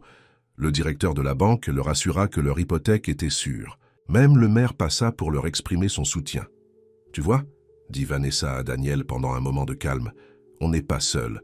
On ne l'a jamais été, » répondit-il, regardant Sophie aider une jeune cliente à compter sa monnaie tandis que Thomas discutait avec des clients sur le point d'entrer à l'université de leur projet. Cet après-midi-là, ils reçurent un appel inattendu. C'était d'un ancien membre du conseil d'administration de Daniel. « Le procès a été abandonné, » dit-il. « Apparemment, plusieurs actionnaires importants ont menacé de retirer leurs investissements s'ils poursuivaient des actions en justice contre le PDG qui a choisi la communauté au détriment du profit. Tu es devenu un véritable héros populaire, Daniel. » Après avoir partagé la bonne nouvelle, ils fermèrent le stand plus tôt pour célébrer. Tout le parc se transforma en une fête improvisée, Madame Durand apportant des pâtisseries du jour précédent et Monsieur Moreau préparant ses célèbres sandwichs. À un amour plus fort que la cupidité, porta Madame Dubois un toast avec son thé glacé. À une famille plus forte que la peur, ajouta Thomas. À un avenir bâti sur la confiance, dit Daniel, serrant la main de Vanessa. Au coucher du soleil sur le parc de la Tête d'Or, Lyon, projetant une lumière dorée sur leurs voisins qui célébraient, Vanessa regarda sa famille improbable, ses frères et sœurs talentueux, sa future belle-mère réformée, son fiancé millionnaire devenu cuisinier, et sentit que son cœur allait exploser de joie. « À quoi tu penses ?» demanda Daniel, voyant son sourire. « Que certaines personnes passent toute leur vie à chercher des richesses, » répondit-elle, « alors que le vrai trésor est juste ici, dans un petit parc, dans une petite ville, avec un grand cœur. » Daniel la serra dans ses bras. « En parlant du mariage, ne me dis pas que tu as aussi planifié quelque chose. »« Eh bien, j'y ai pensé. Et si on se mariait ici même, dans le parc à côté du stand où on s'est retrouvés ?» Les yeux de Vanessa se remplirent de larmes. « C'est parfait. » Au-dessus d'eux, les premières étoiles apparurent, scintillant, leur approbation d'un amour qui avait surmonté tous les obstacles, devenant plus fort à chaque défi. Parce que parfois, les meilleures choses de la vie ne sont pas celles qui viennent facilement, mais celles pour lesquelles il faut se battre, comme un ancien PDG et une propriétaire de stand de nourriture qui ont découvert que la vraie richesse ne se compte pas en dollars, mais dans l'amour de la famille et de la communauté. Les semaines précédant le mariage transformèrent le parc de la Tête d'Or, Lyon, en un centre d'activité bouillonnant. Chacun avait un rôle à jouer, et chacun prit ses responsabilités très au sérieux, parfois trop au sérieux. « Les arrangements floraux doivent être parfaits », insista Madame Dubois un matin, réarrangeant les bouquets test pour la 5e fois. Ce n'est pas n'importe quel mariage. C'est le mariage de Vanessa et Daniel. Et la nourriture. Monsieur Moreau testait la 10e version de ses amuse-gueules sophistiquées. Nous devons montrer à ces invités chics de la ville que Saint-Rémy de Provence s'est organisé une fête. Vanessa regardait tout cela avec un mélange d'amusement et d'anxiété. Le simple mariage dans le parc qu'elle avait imaginé était devenu quelque chose de plus grand. Pas luxueux ou extravagant, mais plein de cœur et d'esprit. Communautaire. Peut-être devrions-nous nous enfuir, plaisanta-t-elle à Daniel un matin au stand. N'y pense même pas, lança Sophie de là où elle peignait des panneaux de bienvenue. Je n'ai pas conçu toutes ces décorations pour rien. La plus grande surprise vint de Patricia Dubois. Au lieu d'insister pour un lieu de réception chic en ville ou un traiteur coûteux, elle s'était investie pour aider à organiser le mariage dans le parc. Ces chaises ont besoin de coussins, déclara-t-elle, testant les bancs du parc. Mais pas des coussins chics, quelque chose de confortable, de chaleureux, comme le parc lui-même. Thomas la trouva un après-midi en train de s'entraîner à faire des brochettes au stand. « Grand-mère Pat ?» demanda-t-il, confus. « Qu'est-ce que tu fais ?»« Eh bien, dit-elle, légèrement embarrassée, j'ai pensé, pour la réception, que je devrais apprendre à faire au moins une chose, pour montrer que je fais vraiment partie de la famille. » La nouvelle du mariage à venir se répandit au-delà de Saint-Rémy de Provence. Certains des anciens associés de Daniel furent surpris de recevoir des invitations à un mariage dans un parc, mais ceux qui le connaissaient le mieux comprirent. Il ne s'agissait pas de faire un spectacle, il s'agissait de célébrer un véritable amour. Une semaine avant, le mariage. Daniel et Vanessa fermèrent le stand lorsqu'ils remarquèrent que Sophie avait l'air préoccupée. « Qu'est-ce qui ne va pas, ma chérie ?» demanda Vanessa. Sophie hésita. « J'ai travaillé sur quelque chose, pour le mariage. Mais je ne sais pas si c'est assez bien. » Elle les conduisit au centre communautaire où elle suivait des cours d'art. Là, sur un chevalet, se trouvait un grand tableau. Il montrait le parc de la Tête d'Or, Lyon au fil des saisons, les fleurs du printemps, la foule de l'été, les feuilles d'automne, la neige d'hiver. Mais dans chaque scène, le stand de nourriture était le cœur du tableau, avec Daniel et Vanessa travaillant côte à côte. Autour d'eux, la communauté poursuivait sa vie. Madame Dubois arrangeant des fleurs, Monsieur Moreau préparant des sandwichs, Thomas étudiant, Sophie peignant. Et au centre, à peine visible à moins de regarder attentivement, se trouvaient 2 personnages assis sur une balançoire, veillant sur tout cela.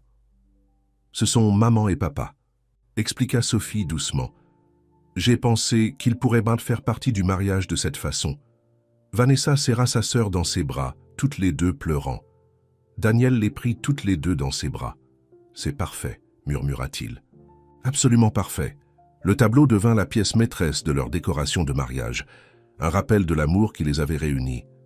À l'approche du grand jour, toute la ville participa à la transformation du parc. Des guirlandes lumineuses furent accrochées entre les arbres.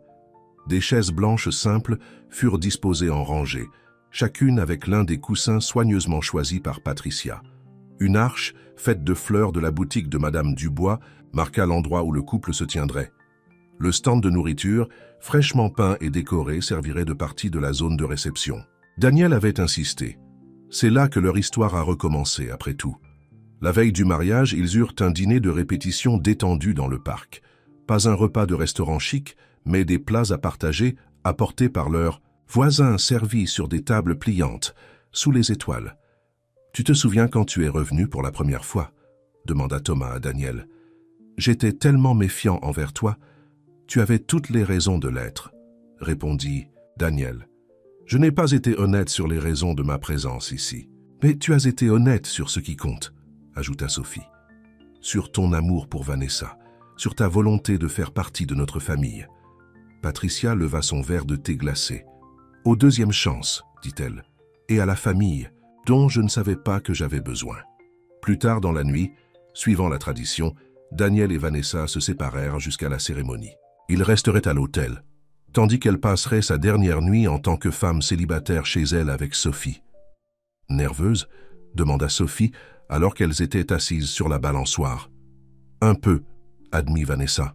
« Pas à propos du mariage avec Daniel. C'est la décision la plus facile que j'ai jamais prise, mais toutes ces personnes demain considèrent ça comme une journée chargée au stand, » suggéra Sophie. « avec de meilleurs vêtements et plus de larmes. Vanessa rit. « Quand es-tu devenue si sage ?»« J'ai eu une bonne professeure. » Sophie posa sa tête sur l'épaule de sa sœur. « Tu as tout abandonné pour nous, Vanessa. Tes rêves, tes projets d'école des beaux-arts. Et regarde ce que j'ai reçu en retour. La meilleure famille que l'on puisse demander.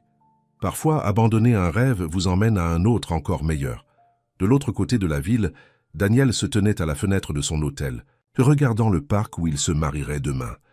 Les lumières qu'ils avaient accrochées scintillaient dans l'obscurité, rendant le lieu magique. Son téléphone vibra, un message d'Antoine. « Il n'est pas trop tard pour reprendre tes esprits. » Felicite. Daniel sourit et supprima le message sans répondre. Son frère avait choisi son chemin, tout comme Daniel avait choisi le sien, et il n'avait jamais été aussi sûr d'avoir fait le bon choix. Le lendemain matin, le ciel était clair et magnifique, comme si même le temps célébrait avec eux. Madame Dubois arriva à l'aube pour commencer les fleurs. Monsieur Moreau commença à préparer ses amuse-gueules. Tout le parc bourdonnait d'une activité excitée. Dans sa chambre, Vanessa regarda sa simple robe blanche. Rien de chic, mais parfaite pour un mariage dans un parc. Sophie avait ajouté une broderie délicate autour de l'ourlet, intégrant de minuscules motifs de stand de nourriture que l'on ne remarquerait qu'en regardant de près. « Tu es magnifique », dit Patricia, entrant pour l'aider à se coiffer. « Comme une vraie princesse de conte de fées. »« Pas une princesse », corrigea Vanessa. « Juste une fille qui a trouvé l'amour dans un stand de nourriture. » À l'hôtel, Daniel enfilant son costume. Pas un costume de créateur coûteux, mais un costume bien fait acheté dans la boutique d'hommes du quartier. Thomas l'aida à mettre sa cravate. « Prêt à devenir officiellement Lefebvre ?» demanda Thomas. « Je pensais que tu prenais mon nom. »« Oui, mais on sait tous qui dirige vraiment cette famille. » Daniel sourit. « C'est vrai, et je ne voudrais pas qu'il en soit autrement. » Alors que les invités commençaient à arriver au parc, ils furent accueillis par la vue de leur lieu de rassemblement quotidien, transformé en quelque chose de magique, tout en restant indéniablement le leur. Des décorations simples, une nourriture honnête et surtout un amour sincère. Parce que parfois, les plus belles célébrations ne sont pas celles qui ont les plus gros budgets ou les lieux les plus chics. Parfois, ce sont celles où chaque décoration a été accrochée avec soin par quelqu'un qui vous aime, où chaque plat a été cuisiné par des mains qui vous ont nourri toute l'année, où chaque détail reflète non seulement le couple qui se marie, mais la communauté qui l'a aidé à trouver son chemin l'un vers l'autre. Et à l'approche de l'heure du mariage, le parc se remplit non seulement d'invités, mais d'amour. Un amour né d'une rencontre fortuite et devenu assez fort pour changer des vies, guérir de vieilles blessures et rassembler une famille différente de toutes les autres, mais parfaite à sa manière. Le jour du mariage était enfin arrivé au parc de la Tête d'Or, Lyon. Des chaises blanches remplies de visages familiers bordèrent les sentiers où se trouvaient habituellement les chariots de nourriture. Le tableau de Sophie tenait une place d'honneur près de l'arche recouverte de fleurs. Le stand de nourriture, décoré de lumières scintillantes et de fleurs, attendait son rôle dans la célébration. Thomas marchait nerveusement, regardant sa montre. En tant que témoin, il avait une tâche très importante. « Les alliances ?» demanda Daniel pour la 10e fois. « Sûres et saines », l'assura Thomas en tapotant sa poche. « Arrête de t'inquiéter pour les alliances et commence à t'inquiéter. Pour tes vœux. » Daniel toucha le papier plié dans sa veste. Il avait réécrit ses vœux des dizaines de fois, essayant de trouver les mots parfaits pour exprimer ce que cette famille, cette communauté, cet amour signifiait pour lui. À la maison, Sophie aidait Vanessa dans ses derniers préparatifs. « Quelque chose de vieux », dit Sophie, tendant à Vanessa le médaillon de leur mère. « Quelque chose de neuf », ajouta Patricia, apportant un délicat bracelet de perles. « Quelque chose d'emprunté », dit Madame Dubois, épinglant une de ses orchidées préférées dans les cheveux de Vanessa. « Et quelque chose de bleu », termina Juliette, la petite amie de Thomas, en présentant un ruban bleu pour attacher autour du bouquet de mariée. Vanessa se regarda dans le miroir, se reconnaissant à peine. La simple robe blanche semblait briller. Sophie avait parfaitement maquillé, naturelle, juste assez rehaussée pour les photos. Mais c'était son sourire qui la faisait vraiment briller. Maman et papa seraient si heureux, murmura Sophie, ajustant l'ourlet de la robe. Ils le sont, répondit Vanessa doucement. Je peux les sentir ici avec nous. Le parc se remplit d'invités, voisins, clients, amis devenus famille. même certains des anciens associés de Daniel vinrent un peu trop formellement habillés, mais sincèrement heureux pour leur ancien PDG qui avait trouvé une autre sorte de richesse. Antoine n'était pas venu, mais il avait envoyé une carte. Peut-être avais-je tort. Sois heureux, grand frère. Au moment où l'heure de la cérémonie approchait, le fils adolescent de M. Moreau commença à jouer de la guitare, non pas la marche nuptiale traditionnelle, mais une douce et simple chanson d'amour qui semblait parfaite pour un mariage dans un parc.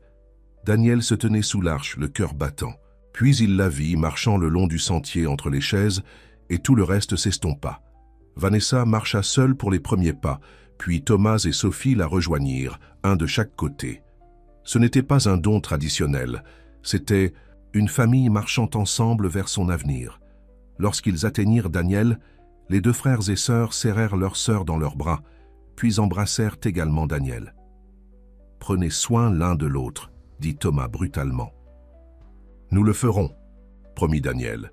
Le maire de Saint-Rémy-de-Provence, qui avait insisté pour officier la cérémonie, sourit à la foule rassemblée. « Nous sommes ici aujourd'hui non seulement pour assister à un mariage, commença-t-elle, mais pour célébrer une histoire d'amour qui a touché toute notre communauté. Une histoire qui prouve que parfois, le plus long chemin est la bonne façon d'arriver là où vous êtes censé être. » Daniel et Vanessa avaient choisi d'écrire leurs propres vœux. Vanessa commença la première. Sa voix forte et claire. « Daniel, il y a 18 ans, nous n'étions que des enfants avec de grands rêves. La vie nous a menés dans des directions différentes, mais nous a somehow ramenés l'un vers l'autre. Tu es arrivé ici en tant qu'homme d'affaires prospère, mais je suis tombée amoureuse de l'homme qui a appris à faire des brochettes, qui a aidé Thomas avec ses devoirs, qui a appris à Sophie à croire en son art. Tu nous as choisis, pas seulement moi, mais ma famille, notre communauté, cette vie simple. Et je te choisis, chaque jour, pour tous les jours à venir. » Les mains de Daniel tremblèrent, alors qu'il déplia son papier, puis s'arrêta. Regardant dans les yeux de Vanessa, il parla de son cœur à la place. « Vanessa, j'ai passé des années à poursuivre le succès, sans jamais réaliser que je fuyais le bonheur. Puis je t'ai retrouvé servant de la nourriture dans le parc, ton rire toujours exactement le même. Tu m'as montré à quoi ressemble la vraie richesse, les dîners de famille, le soutien communautaire, un amour qui ne demande rien mais qui donne tout. Toi, Thomas et Sophie m'avez appris que parfois, les meilleures choses de la vie viennent avec une portion de légumes grillés et beaucoup de cœur. Je promets de passer le reste de ma vie à prouver que je suis digne de la confiance que tu m'as accordée, de l'amour que tu m'as montré et de la famille que tu m'as accueillie. Il n'y avait pas une seule personne qui n'avait pas les yeux humides dans le parc. Madame Dubois sanglotait ouvertement dans son panier de fleurs. Monsieur Moreau fit semblant d'avoir quelque chose dans l'œil. Même Patricia essuya délicatement ses larmes avec un mouchoir en soie. « Les alliances ?» demanda le maire. Thomas s'avança, présentant deux simples alliances en or, pas de diamants, pas de gravure fantaisiste, tout comme leur amour. Pur et vrai. Par le pouvoir qui m'a été conféré par la ville de Saint-Rémy-de-Provence, déclara le maire, je vous déclare mari et femme, vous pouvez embrasser la mariée. Le parc explosa de cris de joie alors que Daniel et Vanessa partageaient leur premier baiser en tant que mari et femme. Quelqu'un commença à lancer des pétales de fleurs. Le fils de M. Moreau joua une chanson d'amour entraînante à sa guitare. La réception fut exactement ce qu'il voulait, décontractée, joyeuse et pleine d'amour. Des tables furent installées autour du stand de nourriture qui servit de pièce maîtresse de la célébration. Chacun avait contribué quelque chose. Le gâteau de mariage de Madame Durand, les amuse-gueules sophistiquées de M. Moreau, les arrangements floraux de Madame Dubois. Même Patricia avait surpris tout le monde en apprenant à faire des brochettes de poulet parfaites. Aux heureux mariés, leva Thomas son verre dans un toast, qui ont prouvé que l'amour est meilleur la deuxième fois. À la famille, ajouta Sophie, à la fois celle avec laquelle on est et celle qu'on choisit. À la communauté, lança Madame Dubois, et au pouvoir d'un bon stand de nourriture. Alors que le soleil commençait à se coucher, projetant une lueur dorée sur le parc de la Tête d'Or, Lyon, Daniel conduisit Vanessa jusqu'au vieux chêne où ils avaient l'habitude de se rencontrer au lycée. « Heureuse ?» demanda-t-il, la serrant dans ses bras. « Plus que je n'aurais jamais pu le rêver. » Elle regarda autour d'elle sa famille, qui célébrait. Thomas dansant avec sa petite amie, Sophie montrant son tableau à des amateurs d'art, Patricia apprenant à faire de la danse en ligne auprès de Madame Dubois. Regarde ce que notre amour a créé. En parlant de création, Daniel sourit mystérieusement. J'ai un cadeau de mariage pour toi. Il la conduisit au stand de nourriture et sortit des papiers. Qu'est-ce que c'est? L'acte de propriété du stand. Et il sortit d'autres papiers. L'immatriculation de Carter Dubois Family Foods. J'ai pensé qu'on pourrait peut-être s'agrandir, aider d'autres familles à créer leur propre stand.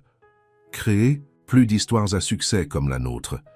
Des larmes de joie remplirent les yeux de Vanessa. Une entreprise familiale, si tu veux. Thomas pourra aider avec le côté commercial lorsqu'il aura terminé ses études. Sophie pourra concevoir les logos et le marketing. Nous pouvons aider les gens à construire leurs rêves, un stand de nourriture à la fois. J'adore. Vanessa le serra dans ses bras. Et je t'aime. Alors que la nuit tombait, les lumières scintillaient dans les arbres comme des étoiles descendues sur terre. Des couples dansaient sur l'herbe, des enfants jouaient entre les tables, et l'amour remplissait chaque recoin du parc. Le tableau de Sophie semblait briller dans la lumière du soir, capturant tout ce qui rendait leur histoire spéciale. La famille, la communauté, les deuxièmes chances et un amour qui ne fait que se renforcer avec le temps. Et sous le chêne où leur histoire a commencé, Daniel et Vanessa partagèrent un moment de calme, regardant leurs deux mondes se fondre parfaitement, en un seul, parce que parfois, les meilleures fins ne sont pas des fins, mais de beaux débuts. On dit que les plus belles histoires d'amour sont celles qui vous prennent par surprise. Pour Daniel et Vanessa, l'amour est arrivé avec le parfum des brochettes grillées, le rire de la famille, le soutien de la communauté et le courage de choisir le bonheur plutôt que le succès, la simplicité plutôt que le luxe et l'amour avant tout. Et chaque jour, alors qu'ils travaillaient côte à côte à leur stand de nourriture au parc de la Tête d'Or, Lyon, ils prouvèrent que les fins heureuses ne nécessitent pas de châteaux fantaisistes ni d'anneaux coûteux. Parfois, il suffit de deux cœurs assez courageux pour réessayer, d'une famille assez forte pour grandir et d'une communauté assez sage pour savoir que la plus grande richesse ne se trouve pas dans les comptes bancaires, mais dans l'amour que nous partageons et les vies que nous touchons. Fin.